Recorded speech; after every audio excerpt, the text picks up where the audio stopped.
La hoja, Las hojas, muy bien. Las hojas, ¿cuál es la importancia de ese órgano vegetal? pues las hojas recepcionan los nutrientes los nutrientes que absorbe la planta y además las hojas hacen la fotosíntesis y la Exactamente. fotosíntesis pues sabemos que es una fuente de energía. Así es. Así como nosotros nos comemos un pedazo de pan que es rico en carbohidratos y nos aporta energía, pues háganse de cuenta que la fotosíntesis, la luz solar es como ese pedazo de pan para las plantas. La manera en la que la planta obtiene sus carbohidratos y obtiene sus azúcares es transformando esa energía del sol. Entonces es así un sistema muy complejo, pero es muy interesante. Entonces también vimos igual que la flor es el órgano reproductor, vimos las partes que forman la flor, vimos igual que las yemas, que es donde están los meristemos de la planta. Bueno, identificamos los diferentes órganos que tiene un vegetal, también los que tiene la semilla, el fruto. Ok, vimos que para que se origine un fruto con semillas necesitamos que haya una fecundación de la parte reproductiva de la planta, que es la flor. Posteriormente se forma el fruto. Cuando logra madurar ya tiene las semillas con embriones listos para germinar. Estas semillas tienen adentro su propia cantidad de nutrientes para que pueda vivir ahí un tiempo el embrión en lo que puede germinar. Entonces son muy parecidas a nosotros, solo que a nivel vegetal. Entonces, ya mañana estaríamos con la parte de los animales. Hoy vamos a terminar nada más con las formas de reproducción en plantas. ¿Ok? Entonces, me voy más con las plantas porque a mí me gustan mucho las plantas. Entonces, son como que mi especialidad. Entonces, les voy a compartir la pantalla, la presentación del día de hoy, que es la reproducción en las plantas. Se anda cargando. ¿Ya lo logran ver? Sí, Sí. Muy bien. Sí. sí lo vemos. Muy bien. Entonces, vamos a empezar.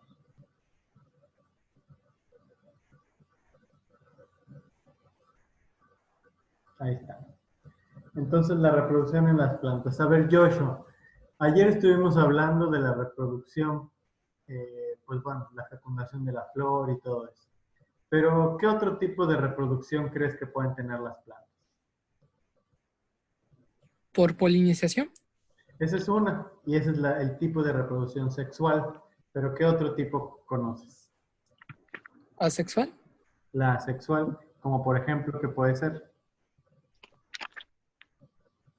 La fragmentación. La fragmentación, muy bien.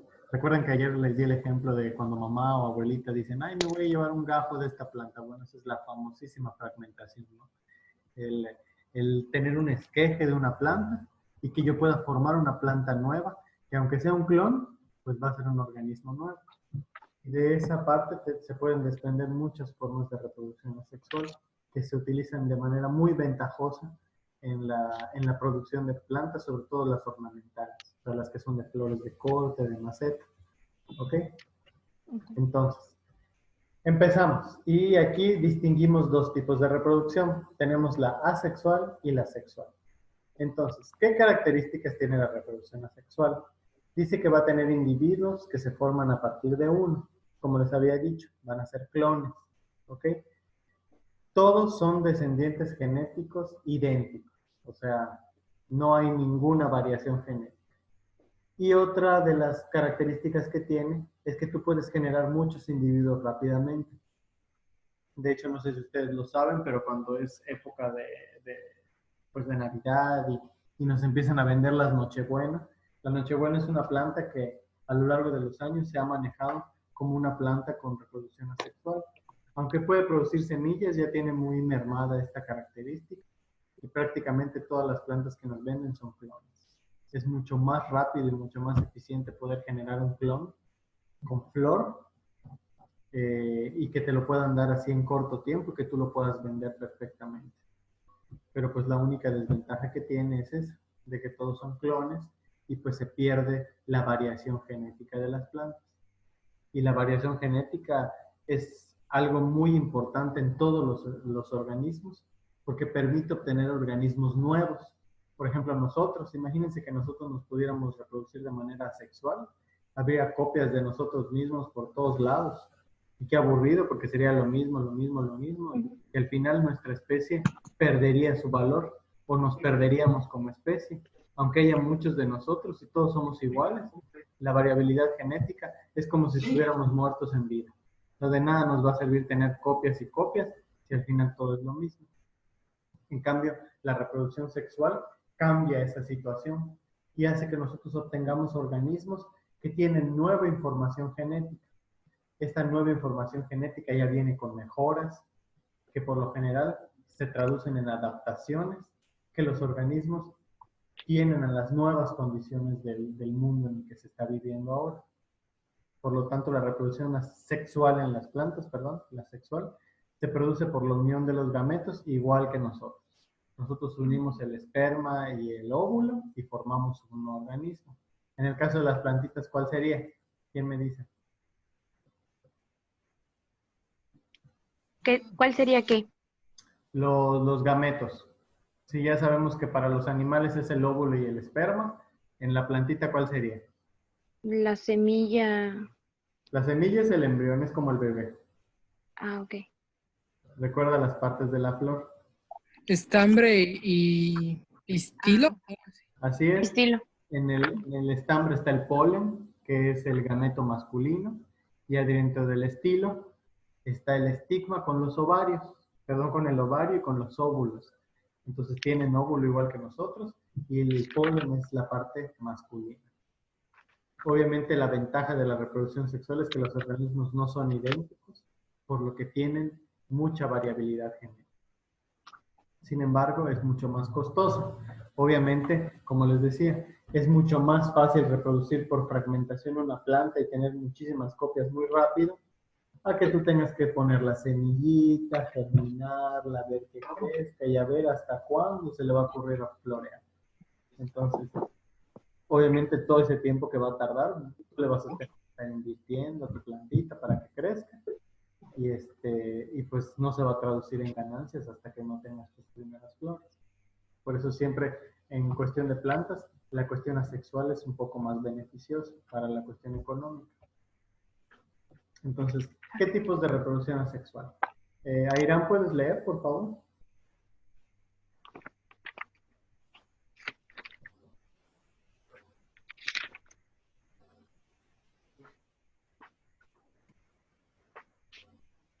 Airán, ¿estás por ahí?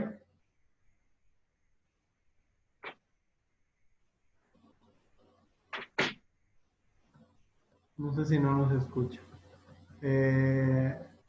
Yoli, ¿puedes leer? Reproducción asexual. Las plantas se forman a partir de un fragmento del progenitor, tallos, hojas, etc., tubérculos, tallos subterráneos reservantes y tienen yemas que pueden producir tallos y raíces. Así es. ¿Cuál es el ejemplo ahí? ¿Un nabo? ¿Es un nabo o una papa? Es una papa, ¿verdad? ¿Y qué otros tubérculos conoces? Además de la papa. Una zanahoria. La zanahoria, el camote, ¿verdad? Todos estos que viven bajo la tierra. Pero lo interesante de esto es que, por ejemplo, si yo un día, no sé, me como la mitad de una papa y guardo la otra mitad, solamente necesito esa otra mitad para producir una planta nueva. Va a empezar a generar sus propias raíces y cuando yo me doy cuenta ya le va a empezar a salir la parte vegetal aérea y yo perfectamente puedo tener una planta de papa nueva. Entonces, eso es lo padre de los tubérculos. Yo los puedo cortar hasta en cuadritos y de esos cuadritos van a salir unas plantas nuevas. Entonces, es como que la magia que tiene la parte de los tubérculos como una forma de reproducción asexual. Obviamente su principal desventaja pues, es que todos son clones. ¿Puedes leer, Joshua? Sí. Reproducción asexual. Bulbos. Tallos subterráneos rodeados de hojas carnosas. Producen bulbillos que reproducen la planta. Rizomas. Tallos subterráneos horizontales de cuyas yemas salen tallos y raíces. Así es. Los bulbos todos hemos estado en contacto con ellos, ya sea para comérnoslo o porque lo hemos visto. Tenemos la cebolla, tenemos el ajo, el puerro, los chalotes, que son la famosísima cebollina, ¿no? O las cebollitas cambray. O igual, por ejemplo, si ustedes han tenido lirios en su casa, las famosas liliáceas, si nosotros las desenterramos, es una cebolla. Y estas, por lo general, les encanta reproducirse de manera sexual. O sea, tú puedes sembrar tu cebollita de la planta y a las pocas semanas de repente empiezas a ver que empiezan a salir como hojas alrededor de la que tú sembraste. Eso es porque ya se formó un nuevo bulbo, ¿sí? Que va a tener una nueva planta. Y por lo general, esos bulbillos son clones de un bulbo madre. O sea, también se reproduce de manera sexual por sí misma, sin necesidad de tener que cortarla. Y también tenemos a los rizomas. Si ustedes han visto esta planta, el famoso platanillo o el ave del paraíso, si ustedes desentierran cómo es un ave del paraíso, se van a encontrar con esa estructura. Es como una raíz larga que tiene unas raíces secundarias, pero está como segmentada, como si fuera una lombriz. Entonces yo puedo cortar esos pedazos de rizoma y puedo obtener plantas nuevas con eso. Esos son completamente subterráneos y son horizontales. A veces son un poco difíciles de erradicar porque, por ejemplo, que por lo general son muy invasivas. De hecho, el plátano tiene ese tipo de raíz. Tú solo necesitas una planta de plátano para que te empiece a dar otros miles de plantas de plátano y así. Va a ser un cuento de nunca acabar. Y tú dices, ay, voy a quitar la planta, ¿no? Y tú lo puedes quitar, pero con un pedacito de rizoma que te quede en la tierra ya vas a tener muchas más plantas de plátano. Entonces es súper fértil y súper productivo esa estructura, pero también es una estructura de reproducción asexual. Entonces ahora sí, Airam, ¿puedes leer, por favor? Maestro, creo que Airam ya no está. Creo que la sacó. ¿De verdad? A ver, déjame ver. Ay, sí. Ay, sí, ahí me aparece para admitirlo. Ya la dejé fuera, la pobre. Creo que se está uniendo. Ahí está. ¿Todo bien, Airam? Hola, ¿Todo bien? me sacó Zoom. Con razón estoy. Airam, ¿puedes leer? Y nadie me contesta. Sí, es que me sacó Zoom, no sé por qué. Sí, a veces creo que tal vez falla la conexión. Entonces, ahorita estábamos en las formas de reproducción asexual. Entonces, nada más para que recordemos, ya vimos los tubérculos, los bulbos, los rizomas, que son estructuras muy similares, de las cuales las plantas se reproducen de manera asexual. Y tenemos estos otros. Estos sí, no sé si me los puedes leer, Airam. Reproducción asexual, estolones, son tallos rastreros que emiten nuevas raíces y tallos que producen plantas independientes. Los bulbilos son yemas en los que los bordes de las hojas que caen al suelo y se enraizan. Así es. Bueno, los estolones son de plantas herbáceas. De hecho, si ustedes son observadores o a lo mejor han tenido en casa alguna de estas, ¿qué tipos de plantas son? La hierbabuena, el epazote, el cilantro, la menta. Todos esos les encanta producir esos estolones. Son como una varita que de repente empieza a sacar como que raícitas en un extremo. O sea, tú puedes cortar esa varita y con su pedacito de raíz y ya tienes una planta. Obviamente esa es una copia, es un clon también, pero pues es una forma en la que la planta se puede propagar y asegurar que vaya a sobrevivir. ¿Okay? A lo mejor no la planta madre, pero sí alguna de las hijas. Y los famosos bulbilos, esos seguramente ustedes los conocen de esas famosas plantas suculentas. Es una hoja de la planta que de repente en el borde empieza a sacar como esas florecitas, ¿no? En realidad son copias de la misma planta, pero en miniatura, pero que ya empiezan a salir con sus raícitas. De hecho, de repente se caen al suelo y si tocan tierra ya se convierten en una planta nueva, ¿no? A veces se hacen hasta plagas. Y son características estas de las plantas suculentas, las que se producen por reproducción asexual, que es más fácil para ellas. Otro tipo de reproducción asexual que es un poco más compleja, pero esta me gusta mucho porque es un tipo de reproducción que se parece mucho a la sexual, pero en realidad es asexual. Nosotros sabemos que para que una planta produzca semillas, necesita haber una fecundación, o sea, una reproducción sexual, un polen entrando en un gameto y formando semillas que van a ser plantas nuevas. En cambio, la apomixis no, dice que es una reproducción asexual que produce semillas, pero sin fecundación. O sea, es una planta que así literal va a producir semillas, pero sin que se haya tenido que fecundar. Así como que de la nada de repente empieza a dar semillas. Es un proceso un poco complejo, es bastante extraño, pero lo hacen muchas plantas que conocemos. Por ejemplo, ahí tienen en esa imagen es el cempasúchil. Al cempasúchil le encanta reproducirse por apomixis. Casi todas las que son asteráceas, como el cempasúchil, el girasol, las margaritas, ese tipo de flores que son así como un sol, que son casi todas de la misma familia, les encanta reproducirse de esa forma, sin necesidad de fecundarse. Eso es un proceso azaroso, pero es un proceso que tiene muchas ventajas, porque tú tienes semillas que tú puedes sembrar cuando tú quieras. La única desventaja es que estas semillas, pues no son plantas nuevas, son copias de las plantas que produjeron esas semillas, pero pues al final de cuentas es como una semilla clon. Entonces te ahorras muchísimas cosas de laboratorio teniendo esos clones en semilla. Es una cosa maravillosa, la verdad. Pero pues bueno, eso es algo muy raro de ver. Otro tipo de reproducción son los acodos, los injertos y los famosísimos esquejes. Son nuestros gajos que les encanta cortar a las abuelitas por ahí, ¿no? Entonces, el acodo es más o menos lo que observamos en esta imagen, ¿no? Que hay aquí como que está insertado un pedazo de planta en otra. Entonces aquí ellas van a intercambiar sus tejidos funcionales. Y por lo general ese tronco grande que ustedes ven es una planta que ya está en el suelo. Entonces lo único que va a ser estimular mediante sus células a esa ramita.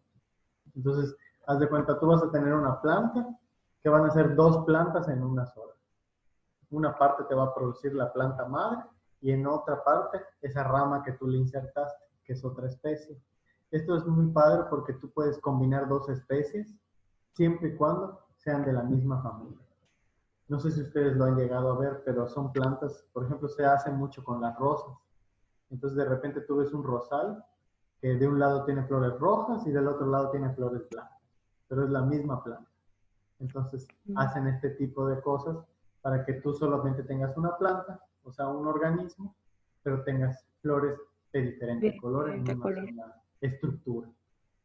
También está el famoso injerto, que es el que vemos aquí. Nosotros injertamos un pedazo de la plantita en otra para que crezcan simultáneamente y combinen pues sus características. De hecho, no sé si conocen ustedes el ficus. Es un árbol que de repente a veces te lo venden como el ficus nevado, ¿no? Que tiene como que las hojas verdes, pero como que parece que les cayó manchas de pintura blanca.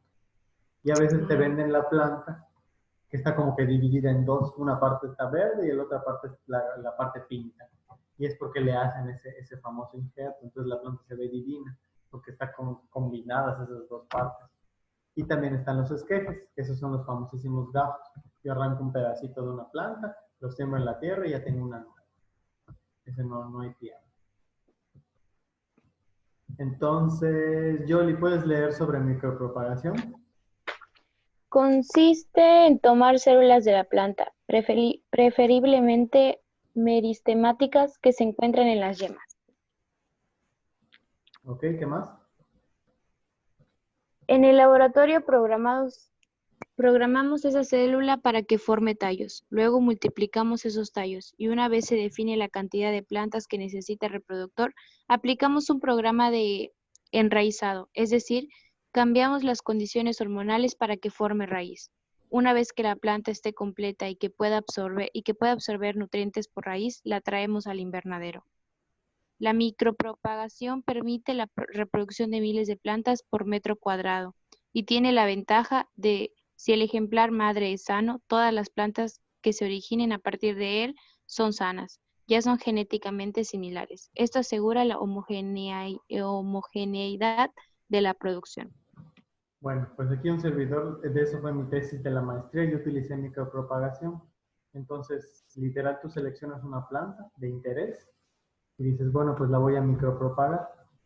La ventaja que tiene la micropropagación es que tú no tienes que tener invernaderos, ni tienes que tener más que un laboratorio con tu cuarto de cultivo. Entonces tú en un frasquito, así literal un frasco de Gerber, tú puedes tener dentro de ese frasco hasta 100 plantas, así, tal cual, con raíces y todo. Y todas esas plantas tú las sacas de una planta madre. O sea, tú tienes una planta en el campo y de repente dices, no, pues esto es lo que voy a micropropagar.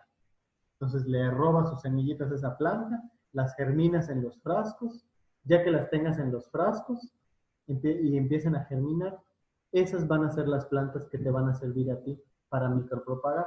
Le vas a arrancar un pedacito de hoja, un pedacito de raíz, un pedacito del tallo y vas probando, ¿no?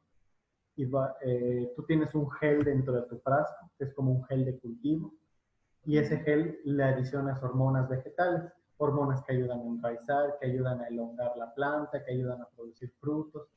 Entonces, haces una combinación de un gel, lo echas en tu frasquito y pones tus pedacitos de planta, ¿no? Tu pedacito de raíz, tu pedacito de hoja, tu pedacito de tallo, y vas probando con diferentes tratamientos hasta que uno de ellos empieza a pegar, ya sea que se produzcan más raíces, que el tallo se siga creciendo o que de la hoja empiece a salir una planta nueva. Y eso es lo que tú haces. Es una forma de reproducción asexual, pero aquí aprovechas todas las partes de la planta para crear una planta nueva. Y obviamente la característica igual que está muy padre es que pues son plantas que por lo general están libres de enfermedades y son sanas igual que su mamá, y que tú las puedes tener muchísimas en un solo frasquito. Ya luego lo único que tienes es que una vez que tengas tu planta nueva, pues intentar pasarla a condiciones otra vez ex vitro, es decir, que ya puedan estar en la tierra, que ya puedan estar al aire libre, que es la parte más complicada de la micropropagación. Pasar de un frasco al campo. Entonces, nada más para recordar, la parte de la reproducción sexual implica a los gametos. Nosotros tenemos el gameto masculino y el femenino y la planta también. Reproducción sexual implica utilizar gametos, tanto femeninos como masculinos, y que hay una combinación de los genes. ¿Ok? Esto no es tan importante, no nos vamos a detener ahí porque es un poco confuso muchas veces. Este es un ciclo de vida, tampoco nos vamos a detener, pero me imagino que ustedes conocen los helechos. Pues bueno, este es el ciclo de vida de un helecho. Ellos se reproducen por esporas, y las esporas por lo general tienen los sexos, ¿no? Masculino y femenino. Y cuando ellos se combinan, pueden formar un helecho. Por lo general viajan en el aire y colonizan. De repente vemos a los helechos en las paredes o en alguna fisura en el suelo, y no es como que alguien los haya sembrado, sino que llegaron con el viento. Entonces, es parte de cómo colonizan los helechos. Es muy bonito eso. Los pteridofitos es igual, un tipo de plantas que hacen más o menos lo mismo. De hecho, ahí está, es muy parecido a un helecho también. Tiene sus esporangios, sus gametofitos, ¿ok? Y lo mismo, hacen un ciclo de vida sexual y asexual. Aquí, ahí está. Este es otro tipo de reproducción, que es de las coníferas o los famosos pinos. Estos tienen un ciclo de reproducción que está dividido en dos, ¿ok?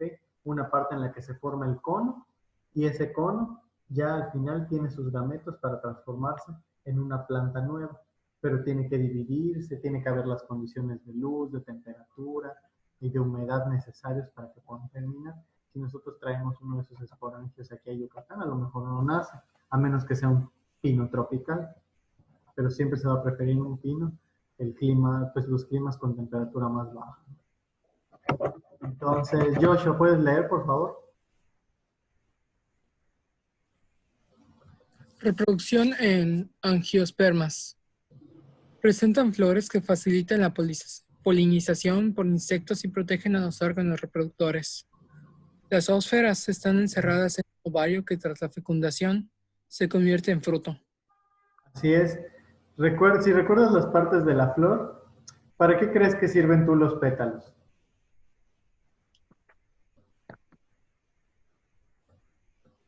Para llamar la atención hacia los animales. Exactamente. Y al mismo tiempo, como leyó Yeshua, sirve para proteger los órganos sexuales. Ya sabemos que son las anteras y el filamento, donde está el polen y donde están los ovarios. Entonces, para que la planta, pues no, perdón, para que estos órganos no estén al desnudo, pues se protegen con los pétalos, que al mismo tiempo tienen la función de llamar la atención de otros bichos, otros animales, para que la puedan polinizar. Por lo general las plantas son muy vivas, entonces ellas a veces no necesitan de ningún animal. Con que solo el viento las medio sacuda, ya se están ellas reproduciendo. Pero pues siempre la polinización es muy importante y asegura que se haga esta reproducción sexual. Eso no nos vamos a detener porque nosotros ya vimos las partes de una flor, ¿ok? Y este esquemita se los puse nada más para que vean ustedes cómo funciona. Les digo que es muy parecido a nuestra reproducción. Entra el polen a través del tubito, que está aquí, se los voy a poner en la flechita. Entra por este tubito, baja por todo esto que ve. El estilo vendría siendo como una trompa de falopio. Cae el polen aquí adentro en el ovario, empieza a buscar un óvulo, lo fecunda y a partir de eso ya se caen los pétalos, el ovario se empieza a ensanchar, ¿ok? Empieza a dejar como lo que es el estilo, se empieza a quedar así como que más flaquito, flaquito hasta que desaparece y se empieza a formar un fruto. Ese fruto en el interior va a tener a sus semillas, que va a formar una famosa plántula, que es la plantita bebé, como cuando germinan ustedes un frijol o cualquier otra hortaliza, ¿ok? Entonces, bueno, la polinización puede ser de 3 tipos. Puede ser anemógama, que es cuando el agente polinizador es el aire, o sea que no necesitan de ningún bicho. Algunos ejemplos son los pinos y los cereales. Puede ser entomógama, que es cuando el que causa la polinización es un insecto. U ornitógama, que es cuando el que causa la polinización es un ave. Solo que ahí no me gusta mucho llamarle a esa ornitógama, porque muchas veces no es un ave el que las poliniza. Por ejemplo, en el caso de los cactus, ellos, no sé si ustedes los han visto, pero hay cactus que tienen flores nocturnas. Y esos no los polinizan ni las aves ni los otros insectos. Por lo general los polinizan los murciélagos. Y los murciélagos pues no son aves ni insectos, son mamíferos pequeños. Entonces, son parte de las curiosidades que tiene la naturaleza. De hecho, ahí está en la imagen, ahí lo pueden ver. Tenemos a los insectos, por supuesto, las abejitas, las mariposas, tenemos a las aves y por supuesto a los murciélagos, que también son muy importantes. Son, por lo general, las flores de los cactus tienen olores que a veces para nosotros no son perceptibles. Huelen a frutas podridas, a veces a carne muerta, y eso los murciélagos se acercan y es así como que a ver qué hay, ¿no? Y al final de cuentas los murciélagos también aprovechan el néctar y el polen de estas flores.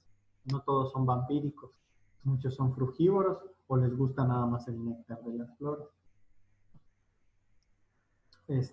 Bueno, para la polinización ustedes saben que la flor siempre se pone muy atractiva. De hecho, las orquídeas son las especialistas en esto. Tienen formas muy variadas y una vez que se logra formar el fruto, pues ya la hiciste, ¿no? Vas a tener casi asegurada una descendencia fértil de una generación de plantas. Y pues bueno, una vez que estas semillas se forman, se pueden dispersar de varias formas. Puede ser anemócora, que es a través de los frutos arrastrados por el viento. Puede ser zoócora, que es cuando, por ejemplo, son semillas que se pegan en los animales. Y, por ejemplo, ustedes han tenido un perro que de repente, ay, lo voy a soltar en el parque, ¿no? Que dé su vuelta.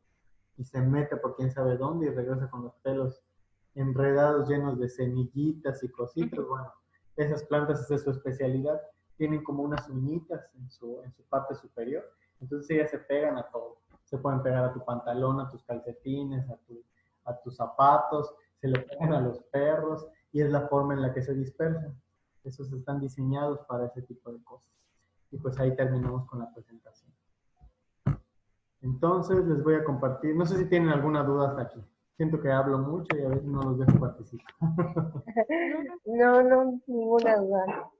Joshua. No. Nada, bueno. Les voy a compartir rápidamente lo que es la rúbrica del trabajo número 2. No sé si ustedes ya checaron la plataforma, pero pues ahí está. Entonces ahí está el trabajito, aparecen los nombres de ustedes.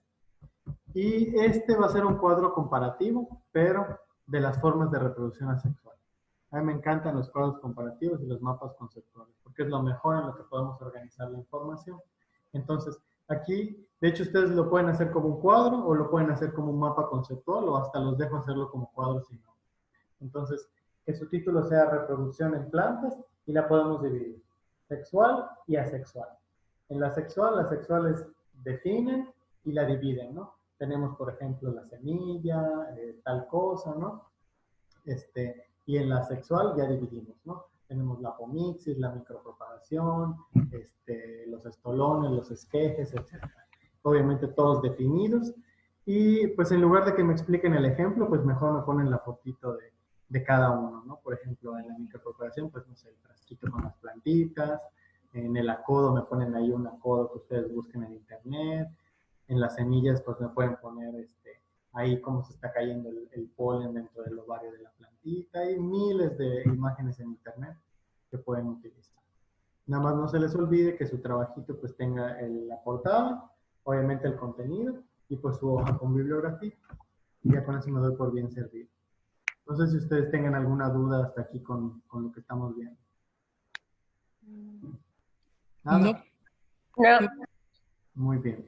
Entonces ya al ratito les hago llegar la invitación de la clase de mañana, va a ser a la misma hora, y pues ya mañana vamos a empezar y terminar con los animalitos. Entonces tengo una presentación que abarca pues la mayoría de todos los vertebrados y los invertebrados. Pues la vamos a pasar súper rápido, pero ustedes no tengan ningún reparo en detenernos, ¿no? Si quieren hacer una pregunta, si tienen alguna inquietud, la parte de los animales es muy interesante. Entonces ustedes pueden preguntar lo que sea. Y pues si no tienen ninguna otra duda, muchachos, pues entonces lo podemos dejar hasta aquí. ¿Ok? perfecto. Perfecto. Muy bien, chicos. Pues entonces nos vemos mañana. No se olviden de mandar su tarea y le voy a subir a la plataforma tanto este video como la web y como el material también pues de lo que vimos hoy para que ustedes hagan los anotes para su portafolio. ¿Ok? Perfecto. Muy bien. Pues nos vemos. Hasta luego, maestro.